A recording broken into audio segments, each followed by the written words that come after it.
ओम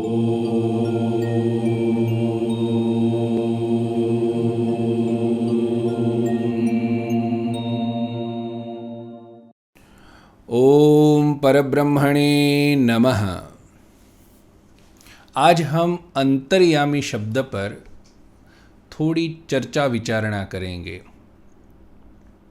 यदि परमेश्वर तत्व में हम मानते हैं, यदि हमारे जीवन में थोड़ी सी भी भक्ति है, तो अंतर्यामी शब्द का अर्थ हमको जरूर पता होना चाहिए।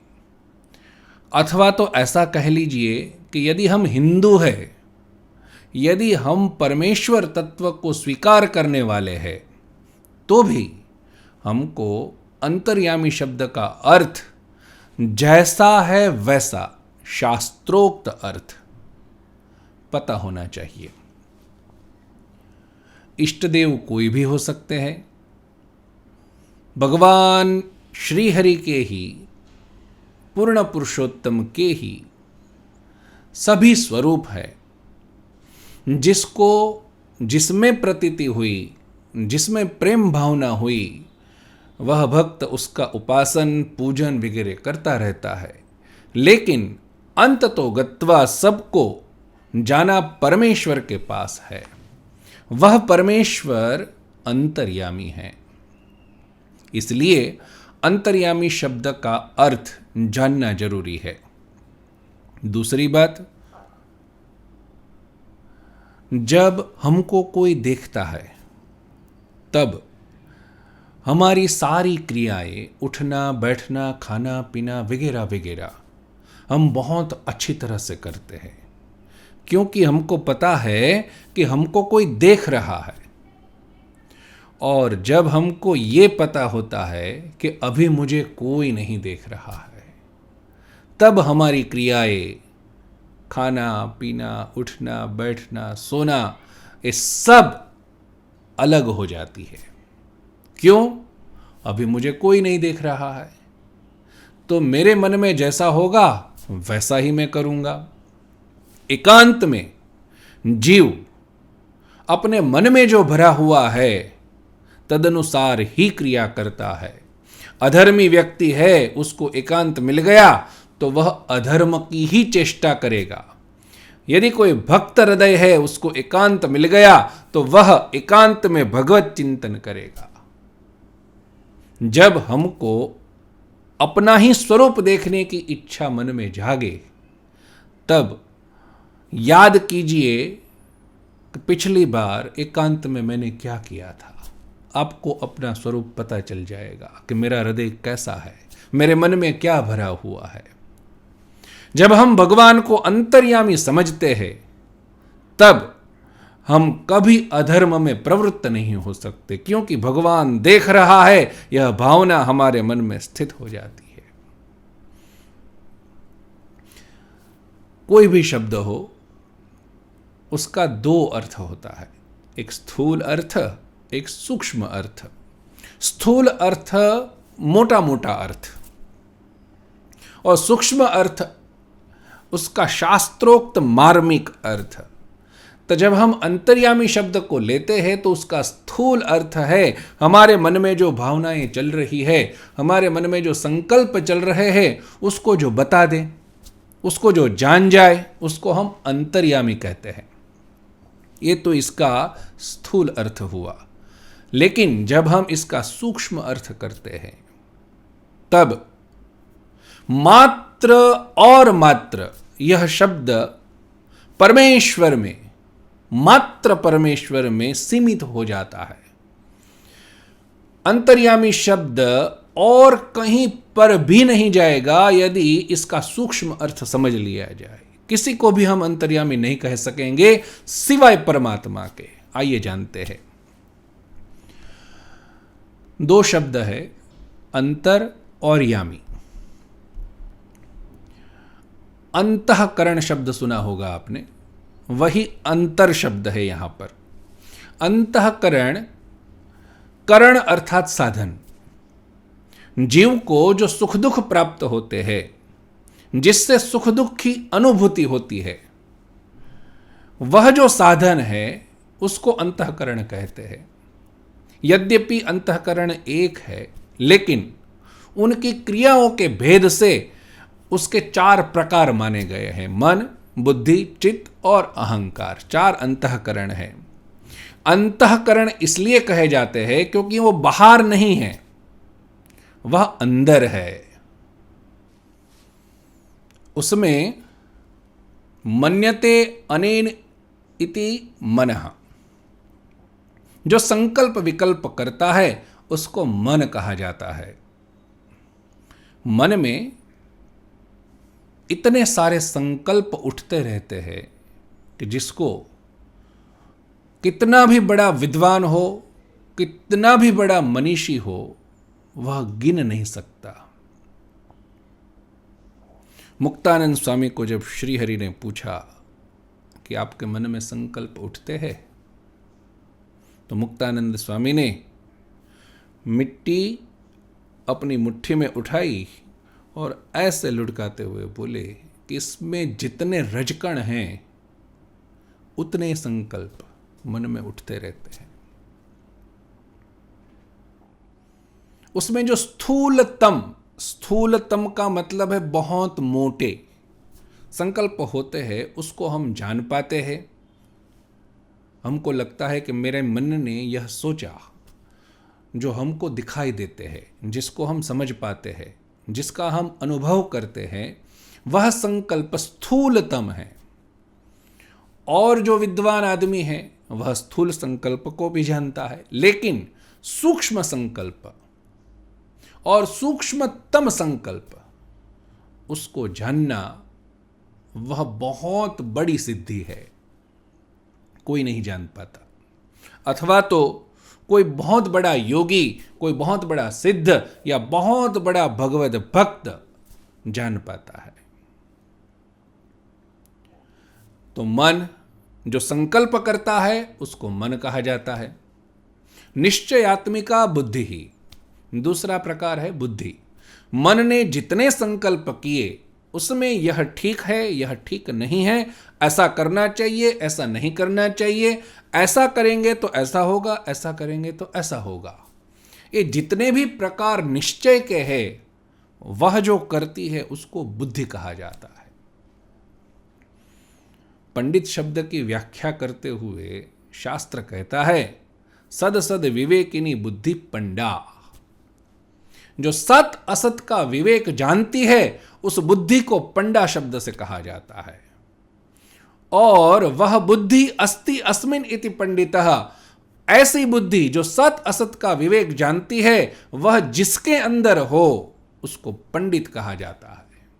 लोग समझते हैं कि कोई पढ़ लिख के आ गया तो पंडित है, उसको पंडित शास्त्र नहीं कहता है। शास्त्र कहता है यदि सत और असत का विवेक आप में है और आप पढ़े लिखे नहीं हैं तो भी आप पंडित है। शास्त्र में जहां जहां पंडित शब्द का उल्लेख है वहां वहां पर यह विवेक दर्शाया गया है। तो जो निश्चयात्मिका बुद्धि जो निश्चय करती है कि यह ठीक है, यह ठीक नहीं है, वह बुद्धि है। मन हो गया, बुद्धि हो गई। चित्त, चिति संज्ञाने धातु से क्त प्रत्यय होकर के चित्त शब्द बनता है। बहुत व्याकरण में नहीं जाएंगे, लेकिन व्याकरण के अनुसार चित्त शब्द का अर्थ है जानने वाला। मन ने जितने संकल्प किए, बुद्धि ने जो जो निश्चय किया, उसको जो जानने वाला है वह चित्त है। कई बार इस चित्त के कारण कई लोग नास्तिक हो जाते हैं, आत्म तत्व को स्वीकार कर ही नहीं पाते हैं। उनको लगता है कि चित्त है वही आत्मा है, क्योंकि हमको कभी आत्मा का एहसास होता ही नहीं है, मन का ही एहसास होता है। तो जो प्रत्यक्षवादी है वह चित्त को ही आत्मा समझ बैठते हैं। कभी उस पर चर्चा करेंगे कि चित्त और आत्मा अलग कैसे होते हैं। यहां पर यह समझना है कि 4 अंतःकरण हैं, उसमें मन, बुद्धि और चित्त। जो चित्त है वह जानने वाला जो होता है वही चित्त होता है। इसलिए उपनिषद कहते हैं एषोणुरात्मा चेतसा वेदितव्यः। यह आत्मा, यह परमात्मा चेतसा, चित्त के द्वारा अणुवेदितव्य, थोड़े से जाने जा सकते हैं। किससे जाने जा सकते हैं? चित्त से, क्योंकि वह जानने वाला है। तो चित्त का स्वरूप है जानने वाला। अभी चौथा है अहंकार। अहंकार की व्याख्या करनी नहीं पड़ेगी, सबको पता है। मैंने किया, मुझसे हुआ, मेरे बिना नहीं होगा, मैं ही कर सकता हूं। अहंकार विमूढ़ात्मा कर्ता हमिति मन्यते। गीता जी में भगवान कहते हैं अहंकार से जो विमूढ़ हो गया है, मूढ़ मतलब मूर्ख, उसमें भी वी उपसर्ग लगा दिया गया, विशेषण मूढ़ा, वज्र मूर्ख जिसको कहा जाता है। जो वज्र मूर्ख होता है वही अपने को कर्ता समझ बैठता है। कर्ता परमेश्वर है। एक महापुरुष दान देते समय हमेशा नीचे देखा करते थे।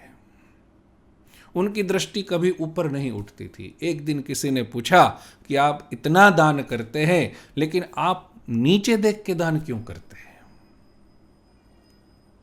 बहुत सुंदर जवाब दिया था उन्होंने। देने वाला कोई और है जो देत रहत दिन रैन। देने वाला कोई और है जो दिन रात देता रहता है। लोग भ्रम से मुझे देने वाला समझ बैठते हैं, ताते नीचे नैन। इसलिए मैं नीचे देख के देता हूं कि कोई मुझे देने वाला न समझ बैठे। जो अहंकार से विमूढ़ हो जाता है वही अपने आप को कर्ता समझ बैठता है। कर्ता परमेश्वर है। 4 अंतःकरण हो गए, मन, बुद्धि, चित्त और अहंकार। चारों के क्रियाकलाप अलग अलग है और हमेशा चलते रहते हैं। ध्यान से समझिएगा, चारों प्रक्रियाएं हमेशा हमेशा चलती रहती है। इन चारों प्रक्रियाओं को कोई एक कलावच्छिन्न जाने। एक कलावच्छिन्न माने एक ही समय में मन जो संकल्प कर रहा है, जितने संकल्प हो रहे, स्थूलतम है, स्थूल है, सूक्ष्म है या सूक्ष्मतम है, सारे संकल्प उसी समय में बुद्धि जो निश्चय कर रही है, उसी समय में चित्त जो उसको जान रहा है, और उसी समय में अहंकार जो अपनी प्रवृत्ति दिखा रहा है। इन चारों क्रियाकलापों को एक ही समय में जो जाने वह अंतर्यामी है। ऐसा सामर्थ्य प्राप्त करना साधारण जीव के वश की बात नहीं है।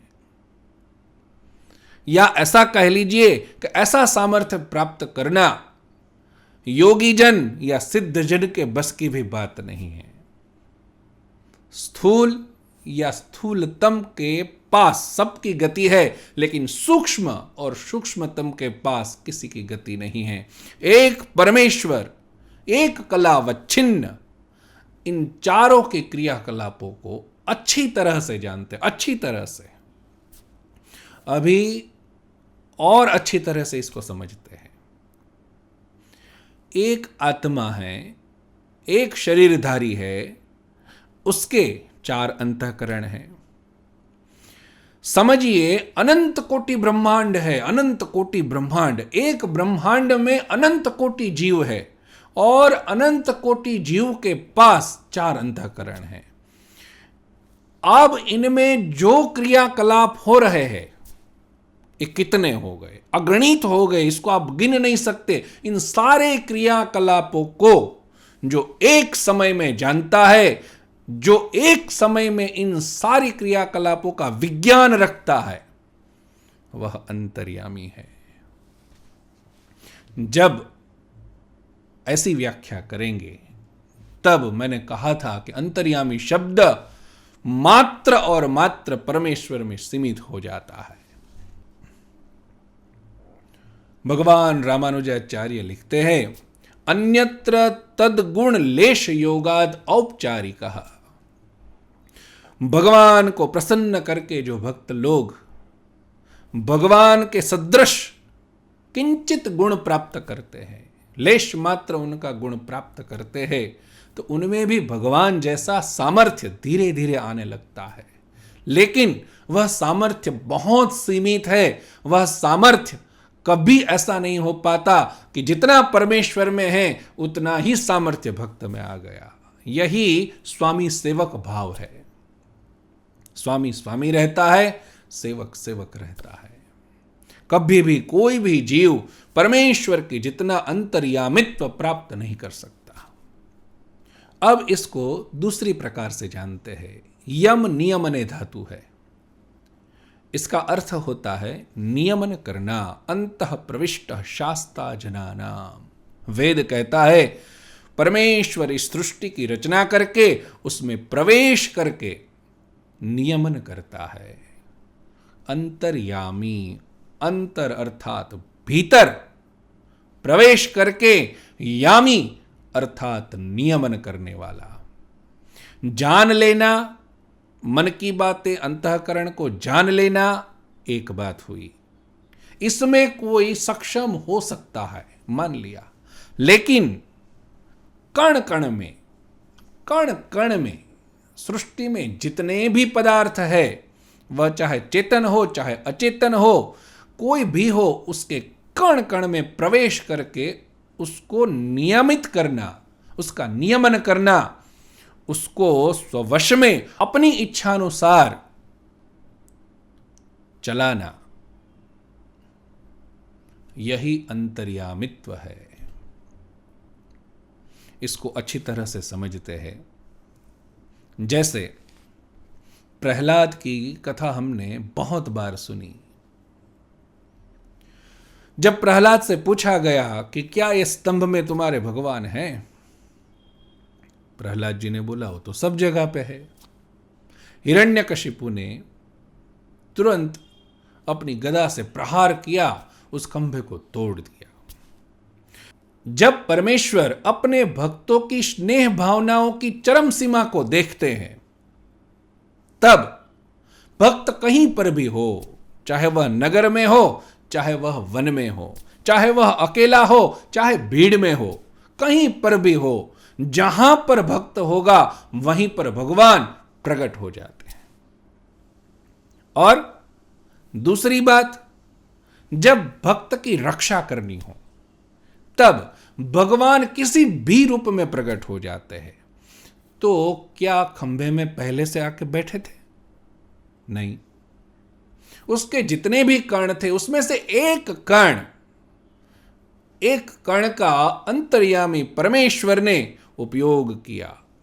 अपने संकल्प से उस रूप को उस कर्ण में परिवर्तित करके वहां प्रकट हो गए। नियमन करने का अर्थ है कि जबरदस्ती शासन करना नहीं। जैसे कोई नियंता होता है, जबरदस्ती शासन करता है, हिरण्यकशिपु था, ऐसा नहीं है। जब वह चाहे तब अपनी इच्छानुसार उसको परिवर्तित कर सकना, यही यहां पर नियंता है। परमेश्वर जब चाहते हैं, जिसमें चाहते हैं, जैसा चाहते हैं, परिवर्तन कर सकते हैं।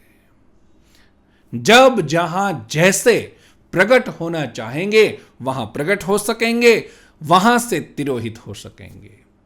किसी भी कण में किसी भी प्रकार का बदलाव वो कर सकेंगे। यदि मात्र वह संकल्प को जानते हैं तो याद रखिए वह अंतर्यामी नहीं है।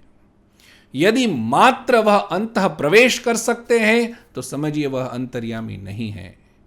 संकल्प को जानते भी है, कण कण में प्रवेश भी करते हैं और उसका नियमन अर्थात स्वेच्छानुसार उसका संचालन करते हैं, तब वह अंतर्यामी है। तो ऐसी शक्ति एक परमेश्वर है। भक्तजन भगवान को अंतर्यामी समझते हैं।